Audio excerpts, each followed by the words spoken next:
Aidatiwa says the realization of the Akure Road is a clear demonstration of his administration's commitment to comprehensive infrastructure development across the state. He linked the initiative to his administration's 7-point development agenda, tagged Ease, which prioritizes ease, safety, and prosperity.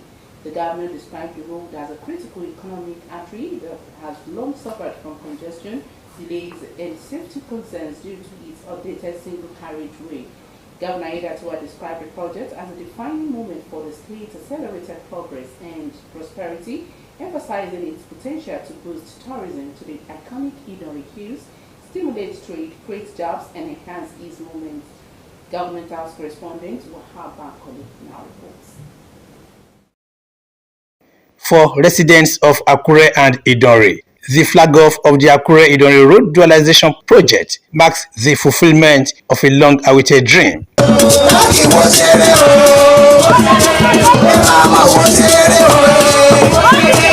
The groundbreaking ceremony held at the Arakale-Okearu Junction in Akure signaled the commencement of Phase 1 of a 10-kilometer stretch from Cash-Oat Junction, Arakale, to Kilometer 10 on the Akure-Idori corridor.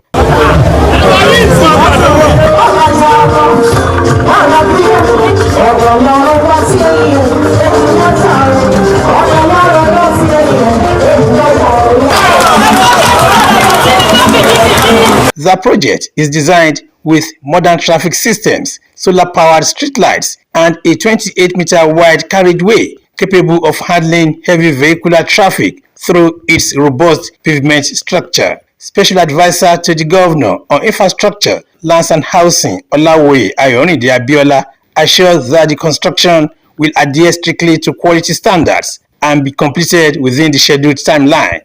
This road is designed for heavy traffic. That is why we have stone base on 150 mm thickness as base course, and we also have 2 layers of asphalt. One is binder course, which is 50 mm, and the other one is wearing course, which is 40 mm. In their messages of goodwill, Chairman of Akure South, Benga Fashua, his Idori counterpart, Smart Omotaduwa, and member representing Idori Federal Constituency, Festus Akingbaso, commended Governor Aidatiwa for bringing the long-awaited project to reality. Akure South government will rejoice today, young and old, home and abroad. From Akabesi to the least of us, we are grateful, sir. We want to express our joy to you, sir, for making it today to be story for tomorrow. We are feeling that as soon as the first phase of this road is completed, we are praying on behalf of the body that the second phase should get started as quickly as possible. This initiative will significantly improve infrastructure boost economic activity. Your commitment to developing our community infrastructure is truly appreciated, Your Excellency. Governor Aidatiwa reiterated his administration's dedication to infrastructure development, again tying the road project to his East agenda, with a focus on improving safety, economic access, and quality of life for residents. He stressed that the new dual carriageway will serve as a key driver for tourism to the Idori Hills and stimulate economic activity through enhanced connectivity and job opportunities. This is indeed a defining moment for accelerated progress and prosperity of our people after just 2 months of our inauguration.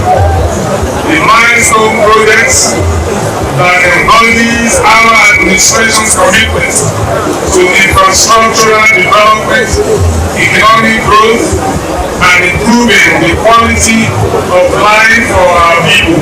The governor described the project as a gateway to unlocking the vast potential of Ondo State and pledged that it will be delivered to the highest standards and within schedule. He also thanked President Bola Tinubu for expanding fiscal capacity to enable states undertake critical development projects.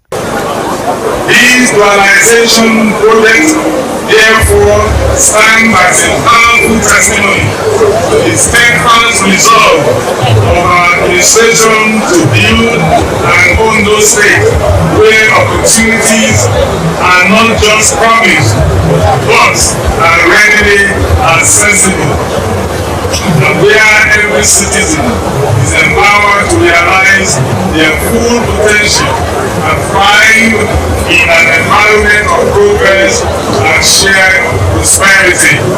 The existing single carriageway, which once adequately served the transportation needs of our community, has gradually evolved into a significant bottleneck. Highlight of the ceremony was the official flag off of the project by Governor Lucky Aiyedatiwa.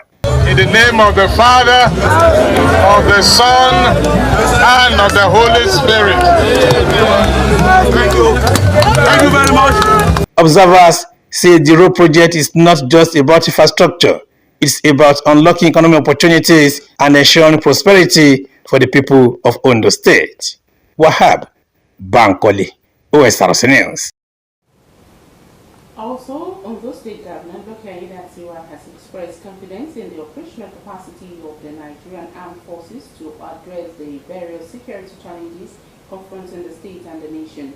At the 2025 Small Arms Firing Exercise and Range Classification held at Itaobulu in Akure North Local Government Area, Governor Aiyedatiwa commended the Nigerian Navy for choosing the state as the location for the exercise.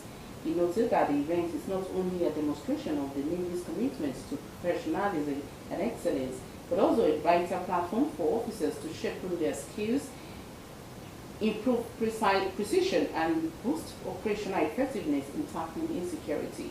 Government House correspondent Wahab Bankole also has the rest of the story as presented from our studio.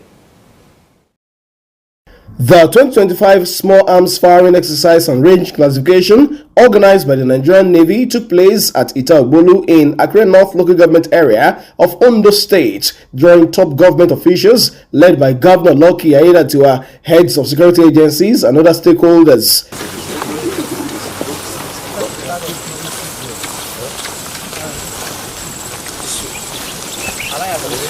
The commanding officer of Forward Operating Base Igbokoda, Captain Ali Usman, said the exercise is aimed at enhancing officers' proficiency in weapon handling, reducing incidents of accidental discharge, and improving overall operational effectiveness in safeguarding communities. The day's highlight saw Governor Aiyedatiwa alongside other top officials and security heads participating in the live firing session.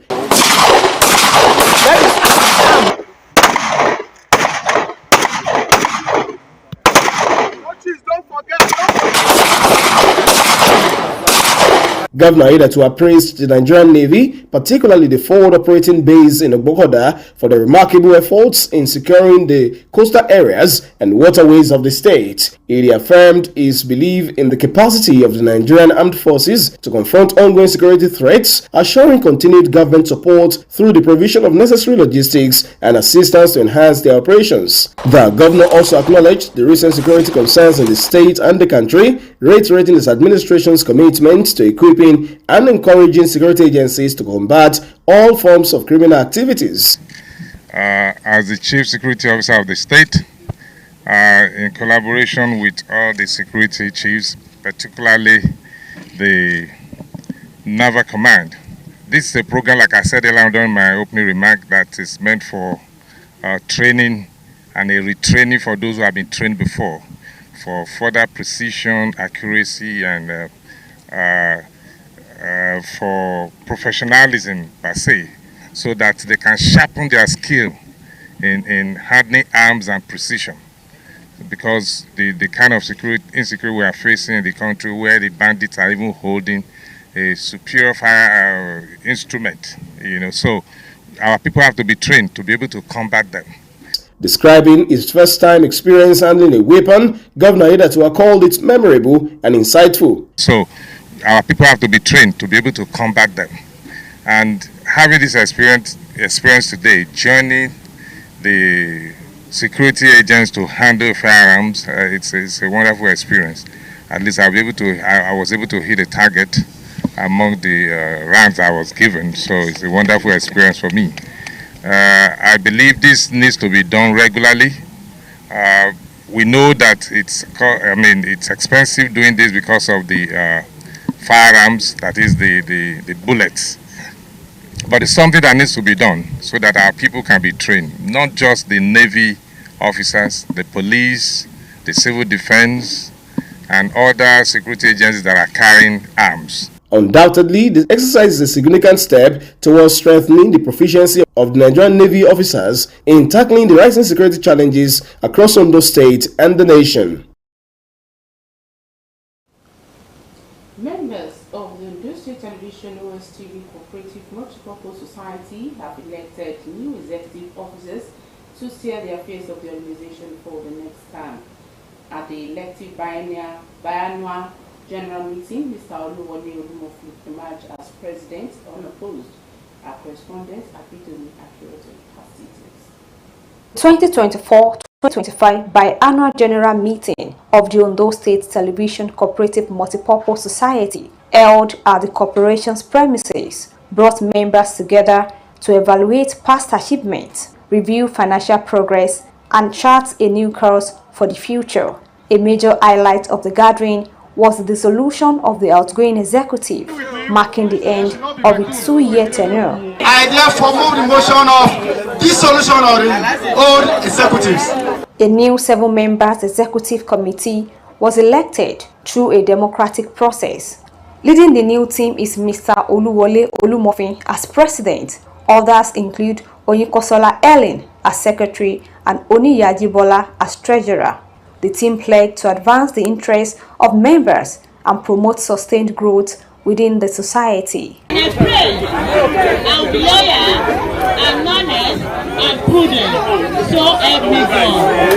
Congratulations. The Director General of OSRC, Mr. Kenneth Odushola Stevenson, represented by the Director of Finance and Accounts, Mr. Shegun Fadayomi, urged members to cultivate habits. He enjoined members of the executive to embrace transparency and accountability in all their dealings. Since I came on board as DG of OSRC, I've ensured that welfare of staff remains priority. I believe that a well-motivated staff will go the extra mile to achieve results. I want to advise corporators to please increase their savings so that they can be able to obtain adequate loans to meet their needs. Representing the Director of Cooperative Services in Ondo State, Akure Zonal Officer Olamidun Adeleye stressed the need for members to boost their savings to enhance the society's stability. On our savings, please let us increase our savings. Cooperative is the last hope for a common man. Before you can achieve something as a civil servant, you have to save for a rainy day. You have to save so that you'll be able to meet up with all your other things that you want to do. The president of the organization, Oluwole Olumofin, expressed his dedication to fostering positive transformation within the cooperative. While thanking you on behalf of myself and other newly elected executives, we pledge to never betray your trust and to sustain the #1 status the cooperative has maintained over the years in OSRC. And we promise to improve on this feat as we vow to respect each member of the society. We equally solicit members' cooperation and respect for the rules and regulations guiding the cooperative society. Your opinions will mold our inspiration and execution of lofty goals. So I ask you to commit your active voice and your equal eyes to the continued growth of the society. Nothing shall discourage us from the country's success. Members expressed optimism about the new leadership, looking forward to a renewed commitment to excellence and tangible results. They should be truthful, according to what they should work more on the dividends or the interest of the corporators. They should work more on the interest of the corporators and the dividends. Personally, I would like to advise them that to be up and doing and to see that post as a test. Because if at the end of the day they fail, they would have failed each and every one of us. With a new executive in place, the OSCV Cooperative Multipurpose Society stand poised for a new era of innovation, growth and unwavering service to its members. The Ondo State Security Network Amotekun has arrested individuals suspected of supplying food and essential items to kidnappers operating within the state. The arrest was part of a broader crackdown on criminal activities across the 2 local government areas. Resources are Pidemi Accuracy as details. In its continuous drive to rid Ondo State of criminal elements, the Amotekun Corps has apprehended 31 suspects involved in various crimes. But what is particularly alarming is the arrest of the individuals allegedly responsible for feeding kidnappers in their forest hideouts. The suspects, according to Amotekun Commander Adetunji Adeleye, played critical roles in sustaining kidnapping operations by ensuring a steady supply of food and daily necessities to the criminals. We have those that specializes in breaking of shops and houses who had gone to correctional centers and come back and yet been recycled again. We equally have those that provide daily needs for suspected kidnappers in the forests under arrest today.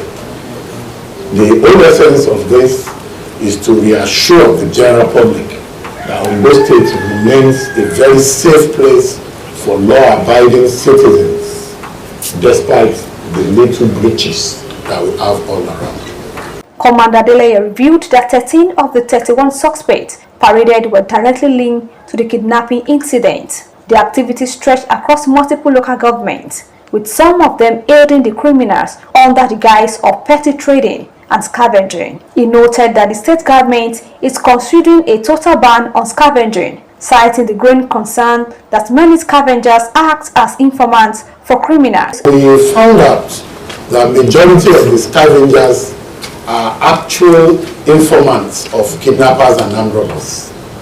Apart from that, they equally engage in outright kidnapping themselves.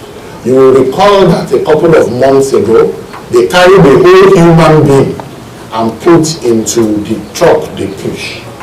So the state government is working on banning scavenging activities within the state. But what Mr. Governor had said is that he has to provide a substitute for ensuring cleaning before they are totally banned. In the last 2 weeks alone, the Amotekun Corps provided 750 suspects, arraigned 175 in court, and arrested 150 suspected cultists, 80 of whom have renounced their affiliations. While investigations continue for those not yet charged, the Corps insists that disrupting the supply chain of kidnappers is a strategic win in the fight against insecurity. While sustained collaborations between security agencies and support from the government, the Amotekun Corps says it is determined to dismantle criminal networks from their roots, including those who feed them. And that's Social Report. Thank you so much for watching. Good afternoon.